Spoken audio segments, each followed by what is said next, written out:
Pawan Kalyan media సమావేశం ప్రారంభమైంది. Live చూద్దాం.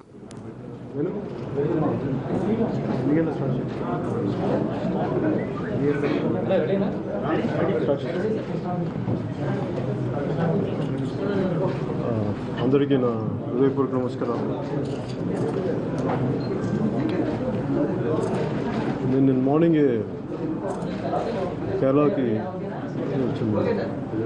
స్టార్ట్ చేయొచ్చా? అందరికీ నా హృదయపూర్వక నమస్కారాలు. నిన్న కేరళలో షూటింగ్కి మార్నింగ్ వెళ్ళాను.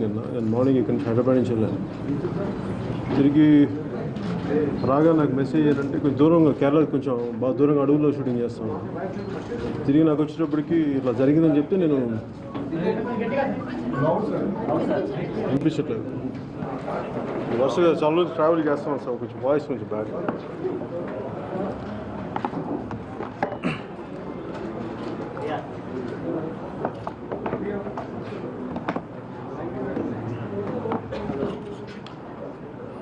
నేను ఉదయమే ఇక్కడ నుంచి నేను కేరళ వెళ్ళాను. నేను మార్నింగ్ వెళ్ళాల్సి వచ్చింది షూటింగ్ కోసం. షూటింగ్ సార్ కొంచెం చేసుకొని ఇవన్నీ స్టార్ట్ చేద్దాం అనుకునే లోపు నాకు ఇది జరిగిందని తెలిసింది. మళ్ళీ తిరిగి వచ్చి అన్నీ వచ్చేటప్పుడు నాకు ఈరోజు మార్నింగ్ తెలిసింది. చూశాను, నేను టీవీలో కూడా చూశాను ఇన్సిడెంట్స్ అన్నీ చూశాను ఎలా జరిగిందని. ముందస్తుగా జరిగిన ట్రైన్ తగలబెట్టడం అవన్నీ చూసి కొంచెం బాధ కలిగించింది నాకు. అది ముఖ్య కారణం ఏ ఉద్యమం అయినా సరే, ఏదైనా సరే నేనే నమ్ముతానంటే అది ఎవరు ఏదైనా ఎలాంటి సమస్యలున్నా ప్రభుత్వానికి దృష్టికి తీసుకురావచ్చు, కానీ అది శాంతియుతంగా ఉండాలని నేను కోరుకుంటాను. అది అప్పుడే అది విజయవంతం అవుతుందని కోరుకుంటాను. కానీ దురదృష్టవశాత్తు ఇలా జరగటం దీనికి చాలా బాధ కలిగించింది. దీనికి ముందుగా ఆలోచించాలి ఇది ఎక్కడి నుంచి ప్రారంభమైంది అని చూస్తే, ఈ కాపుల రిజర్వేషన్ అనేది ఒక్క రోజులో నుంచి వచ్చింది కాదు. ఒరిజినల్గా కాపులు బ్రిటిష్ కాలం నుంచి, బ్రిటిష్ రాజు ఉన్నప్పటి నుంచి, ఉమ్మడి మద్రాస్ ప్రెసిడెన్సీలో ఉన్నప్పటి నుంచి వాళ్ళు బేసిక్గా బీసీలుగా పరిగణించారు. మళ్ళీ 1956 వరకు అదే, ఆల్మోస్ట్ 56 వరకు అదే కంటిన్యూ అయింది. మధ్యలో ఇంకొకసారి చిన్న బ్రేక్ తర్వాత మళ్ళీ కంటిన్యూ అయింది. తర్వాత మందిగా ఆపేశారు. సో ఈ డిమాండ్ వాళ్ళు కాపులు అడుగుతున్నది అనేక దశాబ్దాలుగా ఉంది. ముఖ్యంగా కాపులు అనేది ఒక అనేక తెగలు కలిపితే కాపులు అవుతారు. ముఖ్యంగా అక్కడ సమస్య ఏంటంటే, కాపులు ప్రత్యేకమైన సమస్య ఏంటంటే, అటు తూర్పాంధ్రలో, ఉత్తరాంధ్రలో వెనుకబడిన కులాలుగా గుర్తింపు ఉంది. అలాగే తెలంగాణలో వెనుకబడిన కులాలుగా గుర్తింపు ఉంది. ఎటు వచ్చి రాయలసీమలోనూ ఈ కోస్తాంధ్రలోనే వాళ్ళకి వెనుకబడిన కులాలుగా గుర్తింపు లేదు. దానివల్ల బెనిఫిట్స్ ఇవన్నీ ఎగ్జాక్ట్ బెనిఫిట్స్ ఏంటో నాకు తెలియదు. నాకు ఇంకా సరైన అవగాహన లేదు. కానీ బట్ ఇది నేను బేసిక్గా నాకు అర్థం చేసుకుంది. సో ఏ ప్రభుత్వం అప్పటి నుంచి కూడా కాపులను బీసీలో చేరుస్తామని చెప్పి అందరూ అనుకోవటం వల్ల వాళ్ళందరికీ ఒక సామాన్యమైన, అందరికీ కామన్ బాధ ఏంటంటే, మమ్మల్ని ఓట్ బ్యాంక్గా వాడుకొని వదిలేస్తున్నారు అని చెప్పి ఈ మధ్యన కాపు గర్జన నేను విన్నాను దాని గురించి. సో దానికి కొంత ఫీడ్బ్యాక్ నాకు కూడా వచ్చింది, ఇలా చేస్తున్నారంటే నేను విన్నాను అంతే. అంతకుమించి నా పెద్ద స్పందన లేదు. ఎందుకంటే ఎవరికి ప్రతి ఒక్కరికి హక్కు ఉంది చేసుకోవడానికి. వాళ్ళ ఏమైతే వాళ్ళకి న్యాయం జరగలేదు దాని గురించి మాట్లాడే హక్కు ఉందని నేను అనుకుంటాను ప్రజాస్వామ్యంలో. కానీ ఇది ఒక దురదృష్టకరమైన సంఘటనగా అది నిన్న దారి తీయడం చాలా బాధ కలిగించింది. దానికి కారణం, ముందు ఒక శాంతియుతంగా జరగాల్సిన ఒక సభ, మాకు ఇలా అన్యాయం జరుగుతుంది అని పెట్టుకున్న సభ ఎందుకు ఎలా దారి తీస్తుందో నాకు అర్థం కాదు. ట్రైన్ని ఒక అగ్గిపుల్ల వేస్తే కాల్చేస్తే కాలిపోయేది కాదు. అంటే చాలా మెథాడికల్గా ఉండాలి దాంట్లో. ముఖ్యంగా అటు ఉత్తరాంధ్రలో కానీ కోస్తాంధ్రలో కానీ గొడవలు ఉంటే కానీ ఇట్లాగా దౌర్జన్యాలు చేసి రోడ్ల మీద తగలబెట్టి చాలా అరుదుగా ఉంటాయి. చాలా అరుదుగా ఉంటాయి. ఇది ఖచ్చితంగా అది ఎవరు చేస్తుండొచ్చు దీనికి అనేది ప్రభుత్వం. నేను చూస్తూనే ఉన్నాను కానీ నాకు అది ఎవరిని బ్లేమ్ చేయటం ఇవన్నీ నాకు తెలియదు. అందుకే నాకు తెలియకుండా నాకు బ్లేమ్ చేయడం ఎవరిని ఇష్టం లేదు. బట్ ఖచ్చితంగా దీని వెనక చాలా మెథాడికల్గా ఒక యాంటీ సోషల్ ఎలిమెంట్స్ ఉంటే తప్ప ఇలాంటివి జరగవు. ఒక ట్రైన్ని ఒక 10-12 బోగీలు ఉన్న ట్రైన్ని కాల్చాలి అంటే చాలా ప్రొఫెషనల్సే ఉండాలి దీనికి. అది ఎవరి ప్రోద్బలం వల్ల వచ్చారు ఇవన్నీ నేను నాకు నిజంగా ఫస్ట్ ఆఫ్ ఆల్ నాకు దాని అవగాహన లేదు. కాకపోతే ఏంటంటే జరిగిన విధానం చూస్తే మటు ఖచ్చితంగా ఒక యాంటీ సోషల్ ఎలిమెంట్స్ ఉండాలి ఖచ్చితంగా దీని వెనక. అంతేగాని మామూలుగా ఒక సభకు వచ్చిన కార్యకర్తలు అయితే చేసింది కాదు, అది నేను నమ్ముతున్నా.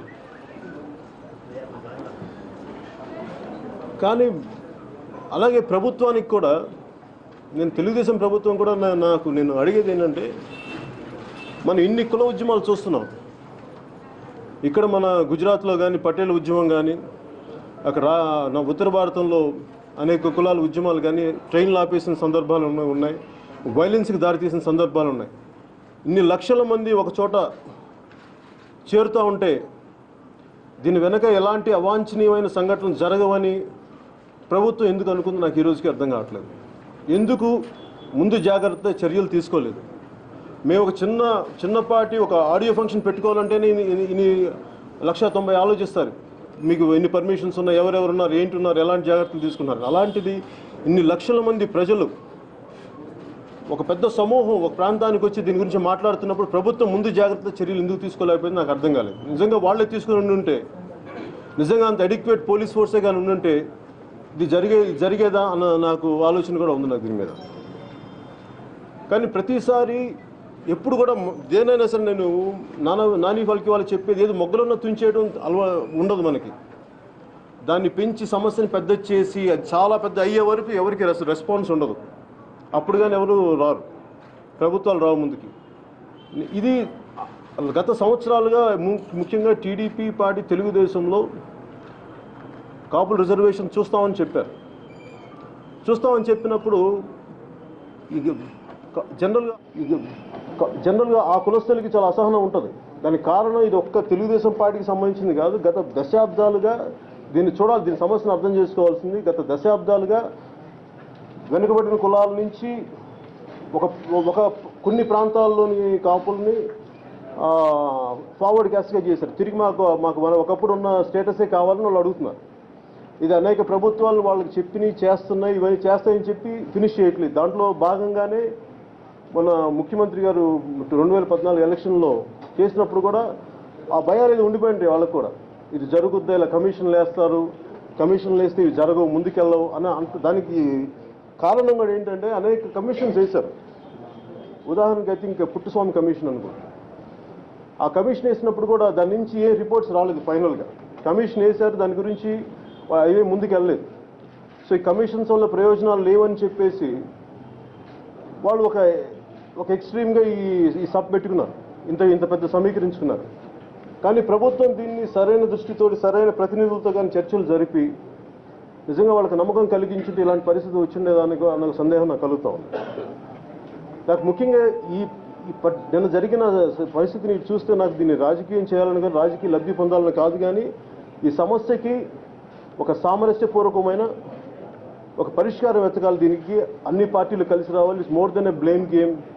ఎవరున్నారు దీని వెనకాల వీటన్నిటికంటే కూడా అందరూ కలిసి వచ్చి దీన్ని సమస్యను పరిష్కరించకపోతే రేపొద్దున ఇది అనేక కులాల మధ్య చిచ్చుకు దారితీస్తుంది.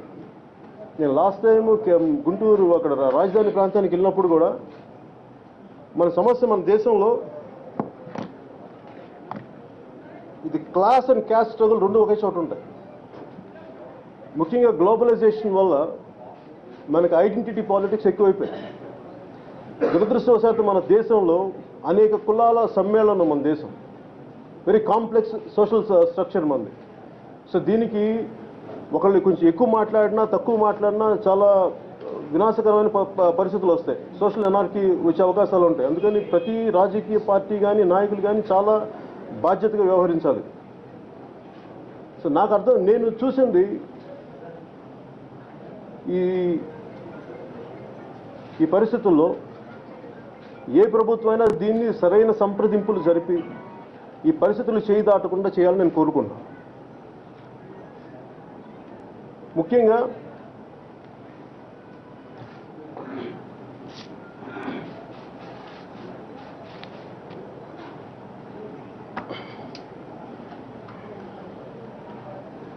ఉద్యమాన్ని నడిపే నాయకులు కూడా నా విన్నపం ఏంటంటే, ఒక ఉద్యమాన్ని నడిపేటప్పుడు ఆ ఉద్యమాన్ని తాలూకు ఒక స్ఫూర్తి ఉంటుంది. ఆ ఉద్యమానికి వాళ్ళ హక్కుల కోసం దాన్ని ఎలా మాకు కావాలి, వాళ్ళ హక్కుల్ని మాకు హక్కులు ఎలా ఇవ్వబడలేదు, మేము ఎలా తెచ్చుకోవాలని దానికి ఒక ప్లాన్ ఉంటుంది, ఎజెండా ఉంటుంది. కానీ అది తప్పుదారి తీస్తే, దీనికి హిస్టరీలో కూడా ఒక ఎగ్జాంపుల్ ఉంది. ఒక చౌరీ చౌరా ఇన్సిడెంట్ సహాయ నిరాకరణోద్యమంలో మహాత్మా గాంధీ గారు స్టార్ట్ చేసినప్పుడు అక్కడ దాదాపు 20 మంది పోలీసుల్ని ఇలా తగలబెట్టేశారు అప్పుడు ఈ ఉద్యమకారు. దానివల్ల జరిగిన నష్టం ఏంటంటే, ఒక 25 సంవత్సరాలు లేట్ అయింది స్వాతంత్రం రావడం. ఎందుకంటే సడన్గా గాంధీ గారు వెనకెళ్ళిపోయారు. ఇంకా మన భారతదేశం ప్రజలు ఇంకా రెడీగా లేరు స్వాతంత్రం తీసుకురావడానికి, శాంతియుతంగా సాధించే స్థితిలో ఇంకా లేరని చెప్పి వెనకెళ్ళిపోయారు. అలాగే ఏదైనా సరే ఒక ఉద్యమాన్ని ముందుకు నడిపేటప్పుడు ఆ ఉద్యమ నాయకులకి చాలా బాధ్యతతో వహించాలి. ఎందుకంటే ప్రజల్ని రెచ్చగొట్టే ప్రసంగాలు కానీ, హక్కుని సాధించుకునే విధంగా ఉండాలి. కానీ మనుషుల్ని వాళ్ళ ఎమోషన్స్ని ఎగదోసేలా కానీ, రెచ్చగొట్టేలా కానీ మాట్లాడితే ఒక సోషల్ అన్రెస్ట్ వస్తుంది. దాంతోపాటు చాలా సున్నితమైన శాంతి భద్రత సమస్యలు వస్తాయి. ఇది ఆ ఉద్యమాన్ని నడిపే నాయకులు కూడా దీన్ని దృష్టిలో పెట్టుకోవాలని చెప్పి వారికి కూడా నేను విన్నపం చేస్తున్నాను. కానీ ఇలాంటి పరిస్థితులు ఉన్నప్పుడు నిజంగా తెలుగుదేశం ప్రభుత్వం, ముఖ్యమంత్రి గారు కానీ, పోలీస్ యంత్రాంగం కానీ ఇన్ని లక్షల మంది వస్తున్నప్పుడు ఎందుకు లా అండ్ ఆర్డర్ని ముందుగానే ఎందుకు పరిస్థితులు ఊహించలేదు? ఎందుకంటే ఈరోజు కొత్తగా వచ్చిన సందర్భాలు కాదు. మొన్న పటేల్ ఆందోళనలో చాలా దారుణాలు జరిగింది, చాలామంది చనిపోయారు, ఇవన్నీ గొడవలు అయినాయి. వీటన్నిటిని దృష్టిలో పెట్టి కూడా ముందు జాగ్రత్త చర్యలు ఎందుకు తీసుకోలేదు నాకు అర్థం కాలేదు. అలాగే దీని వెనక ఖచ్చితంగా కొన్ని యాంటీ సోషల్ ఎలిమెంట్స్ ఖచ్చితంగా ఉంటాయి. ఎందుకంటే చాలా మెథాడికల్గా ఆర్సనిస్టులు చేసిన విధానం ఇది. చాలా ట్రైన్డ్ మనుషులే ఉండాలి దీనికి. లేదంటే ఒక ట్రైన్ తగలబెట్టడం ఒక మామూలు కార్యకర్తలకు కానీ ఇది ఖచ్చితంగా ఇది జరిగేది కాదు. దీని వెనక ఖచ్చితంగా ఒక యాంటీ సోషల్ ఎలిమెంట్ ఇది గ్రూప్ ఏదో ఉండాలి. దీన్ని సరైన పద్ధతిలో పోలీసు విచారణలో జరిపించి న్యాయం చేయాలి అని చెప్పి నేను మనస్ఫూర్తిగా తెలుగుదేశం వీళ్ళని కోరుకుంటూ, అలాగే మిగతా బీసీ కులాలకి నష్టం వాటిల్లకుండా వాళ్ళకి కాపులకి న్యాయం చేయగలిగితే మీరు ఇచ్చిన మాట నిలబెట్టుకున్న వాళ్ళు అవుతారు. దీన్ని మటుకు సరైన విధానంగా చేయకపోతే, అది ఎలాగా చేయలేకపోతే మటుకు దయచేసి చేయలేకపోతున్నాం, ఈ పరిస్థితులు చేయలేకపోతున్నాం అని చెప్పండి. దాని తర్వాత వచ్చే పరిస్థితులు ఎలా ఉంటుందో నాకు తెలియదు కానీ, బట్ అట్లీస్ట్ వాళ్ళని మీమాంసలో పెట్టి ఆ ఫ్రస్ట్రేషన్ ఎక్కువైపోయి ఆ పరిస్థితులు ఎలాంటి విపరీతాలకు దారితీస్తో తెలియదు. కానీ దయచేసి ఎవరిని కూడా గాల్లో దీపం పెట్టకుండా కరెక్ట్గా కుదిరే పరిస్థితులు ఉంటాయా, అంతేగాని ఇలాగా పరిస్థితులు నెట్టివేసుకుని వచ్చే పరిస్థితుల్లాగా చేసుకుంటూ వెళ్ళిపోతే మటుకు ముందు చాలా ప్రమాదాలు ఉంటాయి దీనివల్ల. అందుకని అందరూ కూడా, అన్ని పార్టీలు కూడా చాలా బాధ్యతగా వ్యవహరించాలి అని మనస్ఫూర్తి కోరుకుంటున్నాను.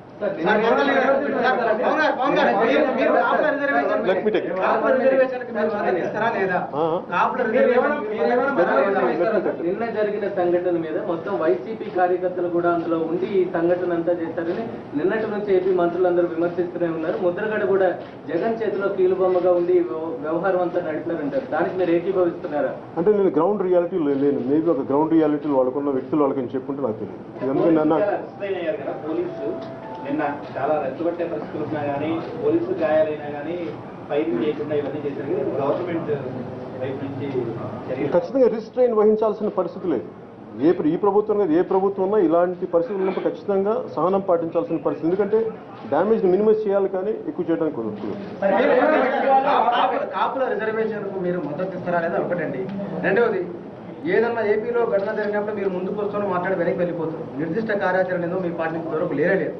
అక్కడ అమరావతి భూముల విషయంలో మీరు వెళ్ళి న్యూట్రల్ గా మాట్లాడారు.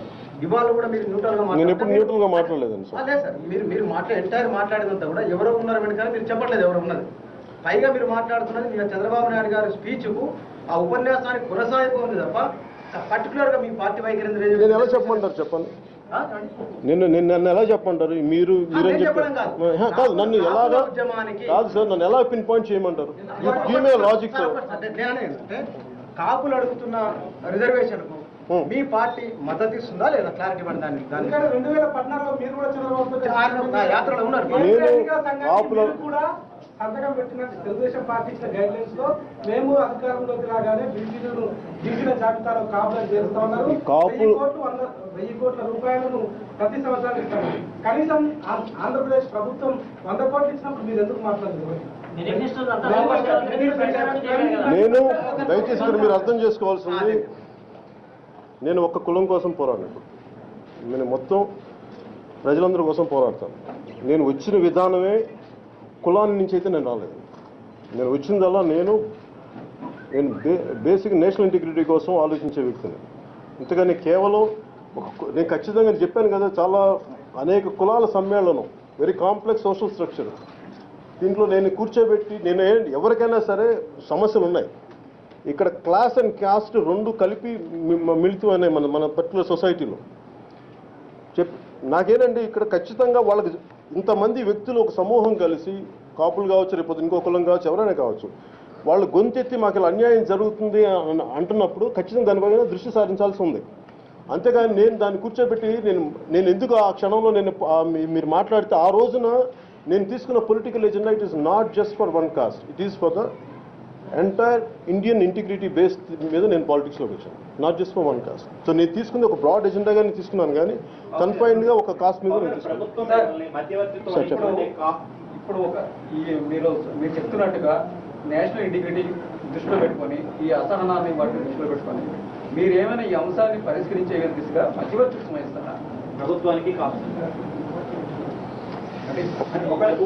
కొన్ని ఇష్యూస్ సెటిల్ అవ్వడానికి మీరు ఏమైనా కృషి చేస్తారు? అంటే ఇది ముఖ్యంగా నేను అంటే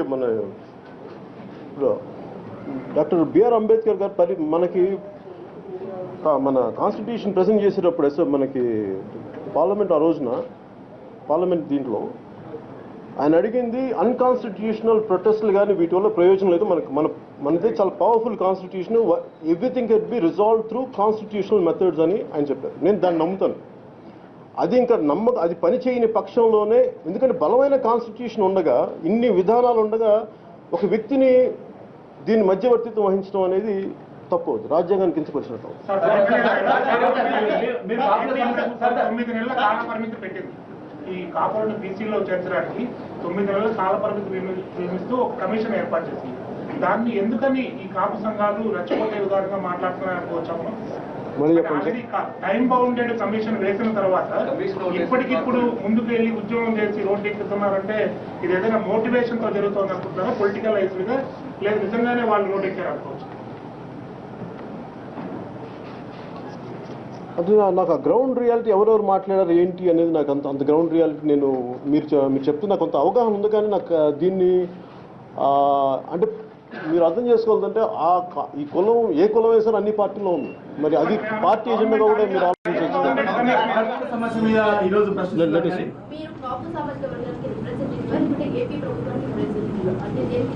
How can you say I'm an AP representative? మీరు చెప్పండి. What made you to say? I'm sorry, madam. What made you to say that? What made you to say that I'm a representative of anyone? No, what made you to think? Hyderabad central యూనివర్సిటీలో ఒక విద్యార్థి చనిపోతే ఢిల్లీ నుంచి గల్లీ దాకా అందరూ respond అయ్యారు. మీరు మాత్రం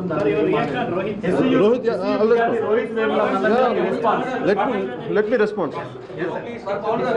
About this particular incident, instead of going further, could you please stick to only to the crime accident and I will. Let me finish the main item. Let me. Last thing is whether it is Pawan Kalyan, Chandrababu Naidu or Narendra Modi, they have to accept the judgment of the Supreme Court. Then me, sir.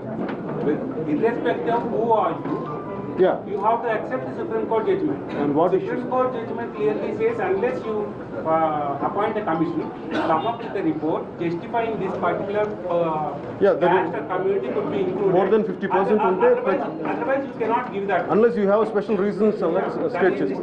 That is true. No one can go. That's I agree with you. Now there is a political leader coming and saying that unless you give it this within 24 hours, I will see, you will have to face the music that is threatened by one leader. So do you support that one? నేను బేసిక్గా believe in Because on the one hand, there is a constitutional issue. Supreme Court bars any government. It's centered on any even political party. On the other hand, the leader is coming and saying that if you fail to give it within delivery in 24 hours, you will have to listen to music. Whom you are going to support? దానికి సమస్య ఎలా ఉంది ఎందుకు వస్తుంటే sir elections టైంలో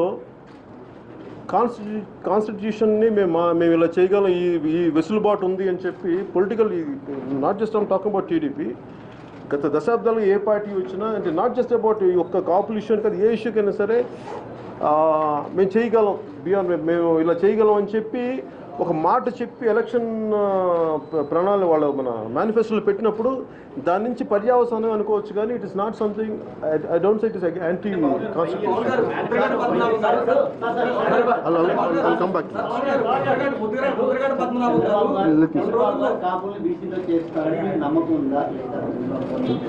నాకండి నేను దాన్ని ఎలా ఇప్పుడు చెప్పినట్టు మెయిన్ అది కాన్స్టిట్యూషన్గా రావాలి సో ప్రాబ్లం ఏంటంటే మనకి 50% మోర్ దెన్ 50% మనకి రిజర్వేషన్ ఆల్రెడీ ఎగ్జిస్టింగ్ దాని మీద మోర్ దెన్ 50% రావాలి కొద్దిగా యాడ్ చేయాలి అంటే దానికి ప్రత్యేక కమిషన్ వేయాలి దానికి ప్రత్యేకమైన పరిస్థితులు రావాలి రాజ్యాంగ సవరణ చేయాలి దానికి కాకపోతే ఇవన్నీ మనకి ఎలక్షన్స్ టైంలో ఇవన్నీ మనం చెప్పకపోవడం వల్ల నిజంగా నేను ఇలా చేసి మేము ఇలా చేస్తాం అనుకున్నప్పుడు ఈరోజు ఈ సమస్య ఉండదు ఇందాక వారు అడిగినట్టుగా కాకపోతే ఏంటంటే సార్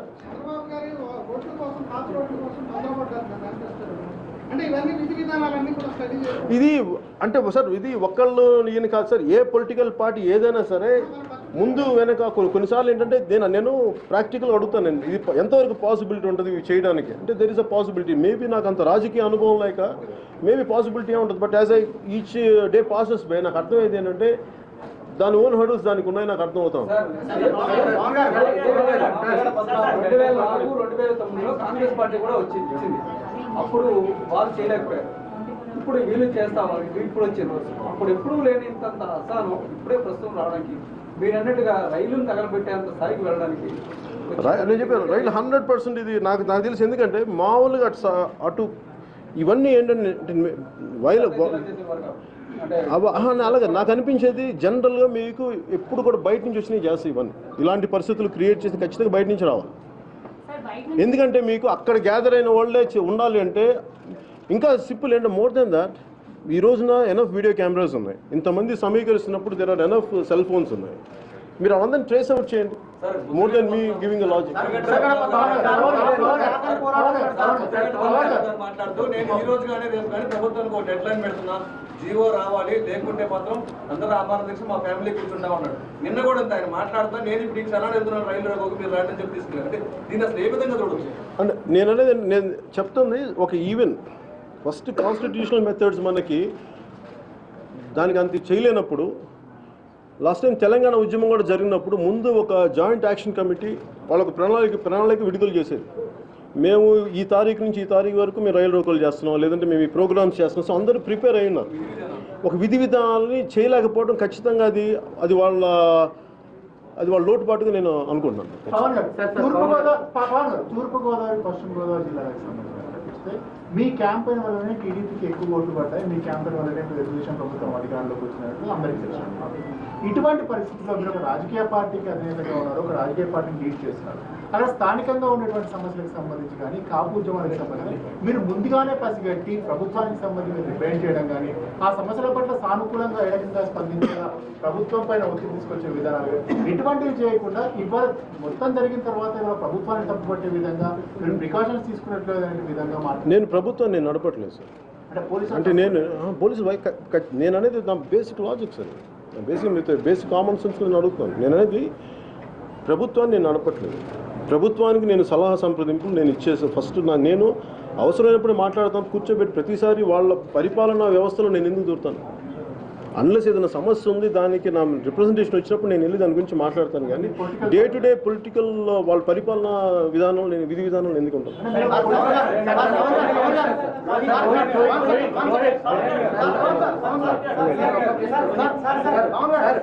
జనసేన ఒక రాజకీయ గారు చంద్రబాబు గారికి ఒక లేఖ రాశారు అందులో 20 నెలల కాలంలో వైఖరి కారణంగా ఈ రకమైనటువంటి పరిస్థితి వచ్చిందో పార్లమెంట్ కూడా ఒక లెటర్ రాస్తారు. ఏంటి సార్ చిరంజీవి గారికి కొద్దిసేపు చంద్రబాబుకు ఒక బహిరంగ లేఖ కూడా రాయడం జరిగింది. ఇప్పుడు కొద్దిసేపు 20 నెలల కాలంలో చంద్రబాబు కాపుల పట్ల తీసుకున్న వైఖరి కారణంగానే ఈ రకమైనటువంటి పరిస్థితి వచ్చిందన్నటువంటి అభిప్రాయాలు వ్యక్తం చేశారు. దాంతో మీరు ఏకీభవిస్తారు? కాపులే కాదు, బీసీలు రైతులు కూడా ఉద్యమిస్తారు. ఉద్యమాలు ఆగవు. శాంతి భద్రతలకు పరిస్థితి తలెత్తితే అది ప్రభుత్వానికి బాధ్యత అని ఘాటైన లేఖ రాశారు. దాన్ని మీరు ఎలా ఇంటర్లింక్ ఒక ప్రశ్న సార్. మీరు ఒక రాజకీయ పార్టీగా ఉన్నారు. బీసీలకు అన్యాయం జరగకుండా కాపులను బీసీలో చేర్చడం సాధ్యం అవుతుందా? మీ అవగాహన ఏంటో కాదు చెప్పండి. ఇక్కడ మనకి తమిళనాడు ఎగ్జాంపుల్ అవుతుంది. Tamil Nadu think it reach almost 72% ఎంత 69%. అలా కర్ణాటక ఉంది. కర్ణాటకని కొంత చేశారు కానీ కొంత ఆఫ్ చేశారు కర్ణాటక. సి పాసిబిలిటీస్ ఉన్నప్పుడు మేబీ నాకు ఆ పాసిబిలిటీ కనిపిస్తుంది.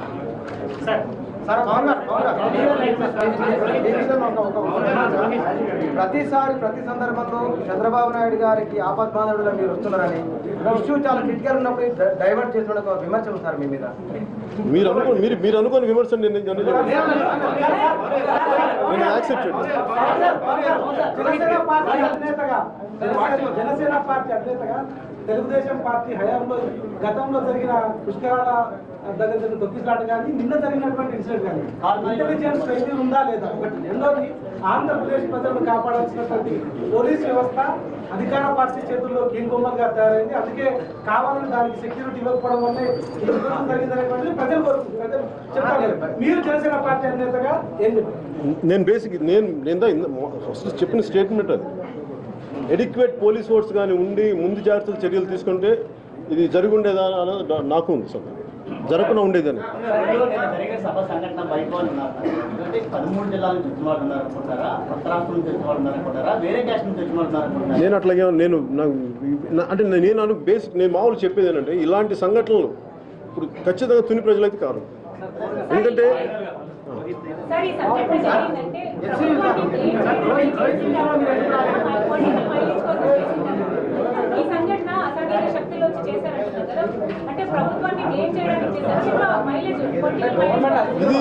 ఇది వెరీ డిబేటబుల్ క్వశ్చన్. అది నేను కూర్చొని ఒక్కటేనంటే ఇలాంటి జరిగినప్పుడు అనేక మంది అడ్వాంటేజ్ తీసుకుంటారు. అది ఎవరు వీళ్ళు అని చెప్పడానికి నిజంగానే నాకు ఫస్ట్ ఆఫ్ ఆల్ నా దగ్గర నేను I'm not addressing the law and order situation. నేను వాళ్ళ మొక్కలు నేను ఎవరు చూడలేదు. బట్ ద నేచర్ చూస్తున్నప్పుడు, ఎందుకంటే ప్రతిసారి నేను సభల్లో కొన్నిసార్లు వెళ్ళినప్పుడు కూడా కొంతమంది అభిమానులుగా వస్తారు, వాళ్ళు చెప్తుంటారు.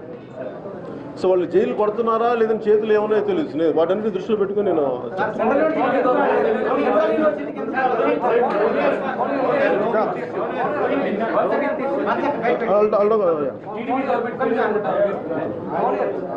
సో ఇది మెయిన్ దీని మెయిన్ ముఖ్య ఉద్దేశం టాకింగ్ అబౌట్ నిన్న జరిగిన ఇన్సిడెంట్ మీద. ఓకే, రోహిత్ గారి మనకు హత్య మీద ఆత్మహత్య మీద జరిగిన పరిస్థితులు నాకు నిజంగా బాధ కలిగించినాయి. నేను ఎందుకు దాని గురించి మాట్లాడలేదంటే ఇది మొదటిసారి జరిగింది కాదు. ఇలాంటి పరిస్థితులు కేవలం లాస్ట్ 2 సంవత్సరాలు వచ్చినవి కాదు. నేను 10th క్లాస్ నెల్లూరులో చదువుతున్నప్పుడు నాకు మా టీచర్ కొడుకు ఒక ఆయన ఉన్నాడు. ఆయన అనంతపురం చదువుతున్నాడు, శ్రీకృష్ణదేవరాయ మన JNTU అఫిలియేటెడ్ ఇంజనీరింగ్ కాలేజ్లో. అప్పటి నుంచి నేను వాళ్ళని చూస్తూ ఉంటే ప్రతి చోట మన విశ్వవిద్యాలయాల్లో ఖచ్చితంగా కుల వివక్ష అయితే ఉంది. దాన్ని ఎవరు కాదనలేరు. ప్రొఫెసర్లు, అధ్యాపకులు, విద్యార్థులతో కలిసి కుల విహారయాత్రలకి స్వయంగా నేనే వైజాగ్లో చూసేవాడిని. ఖచ్చితంగా కుల వివక్షలు అయితే ఉన్నాయి. ఈ కులాన్ని చూసి ఇంకొకరు, ఈ కులాన్ని చూసి ఇది చదువుకోవాల్సి జ్ఞానం రావాల్సిన పరిస్థితులు, ఇలాంటి ఒక ఉద్రిక్త పరిస్థితులు అయితే అక్కడ ఏర్పడ్డాయి. దాన్ని ఎవరు కాదనలేరు. అలాంటి ఉద్రిక్త పరిస్థితులు తీసుకెళ్ళి ఒక అబ్బాయి ఆత్మక్షోభ చెంది బాగా చదువుకోవాల్సిన ప్రతిభావంతుడైన ఒక అబ్బాయి, నేను అది కుల వివాదం కూడా కాదు, ఆయన దళిత విద్యార్థి, వెనుకబడిన కులాల విద్యార్థి అంటే ఒక తెలివితేటలు అమితంగా ఉండి ఫిలాసఫీని అమితంగా వంట పెట్టించుకున్న ఒక విద్యార్థి నిరాశ నిస్పృహలోనే చనిపోయాడు.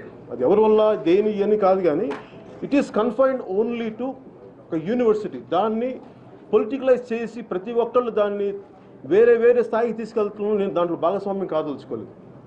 అందువల్ల నేను జిహెచ్ఎంసీ ఎన్నికల్లో జనసేన పార్టీ కార్యకర్తలు నో, ఇది ప్రస్తుతం ఎలక్షన్ కోడ్ ఉంది అన్నారు. దానికి సంబంధించి ప్రభుత్వం ముందస్తు చర్యలు చేపట్టడం వల్ల ఇది జరిగిందని మీరు అంటున్నారు. ప్రభుత్వాన్ని సమర్థిస్తూనే మాట్లాడుతున్నారు. అంటే ఈ విషయంలో ప్రభుత్వం సార్, మీరు ప్రతిసారి ఒక పార్టీ అన్నాక మీరు తిట్టేసేసి ఇలా కాదు. నేను అనేది ఐఎమ్ టాకింగ్ అనలైటికల్గా. మీరు అనలైటికల్గా మాట్లాడుతున్నప్పుడు మీరు అనలైటికల్గా మాట్లాడుతున్న అలా నేను అనలైటికల్గా మాట్లాడుతున్నాను తప్ప నేను నిజంగా నేను ఒక పార్టీని సపోర్ట్ చేసేలాగైతే నేను ఇట్లా మాట్లాడాను కదా. దత్తాత్రేయ గారు మంత్రిగా ఉండి అది యూనివర్సిటీకి ఆయన మొదటి విద్యార్థిగా, ఆయన మొదటి మంత్రిగా అది చేసింది. ఇది ఈ సిస్టంలో అది ఎప్పటి నుంచో ఉంది. బిఫోర్ బీజేపీ ఉంది, దానికి ముందు నుంచి ఉంది. మనం దీన్ని ఒక సమస్యను కేవలం రెండు మూడు సంవత్సరాల నుంచి కాకుండా నేను ముందు నుంచి చూడాలని నేను కోరుకుంటున్నాను.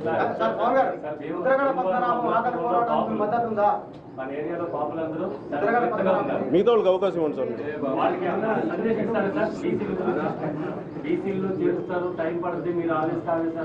మళ్ళీ చెప్పండి సార్, మళ్ళీ చెప్పండి సార్.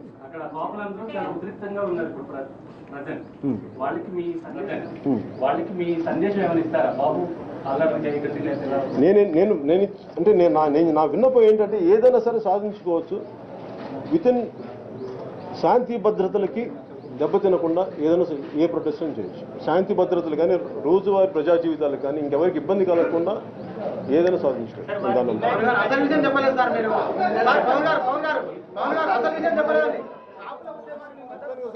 ఇప్పుడు అదే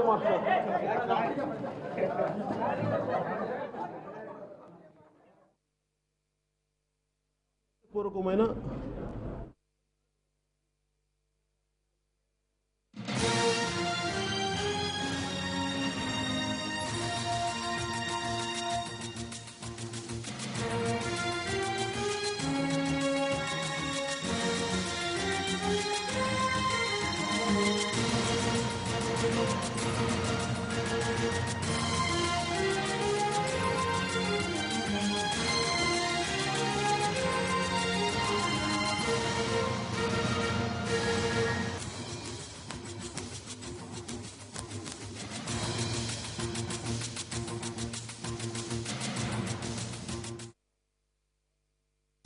కాపు గర్జన సభలో జరిగిన ఘటనలు బాధ కలిగించాయి. ఖచ్చితంగా ఇది అసాంఘిక శక్తుల ప్రమేయంతోనే జరిగింది.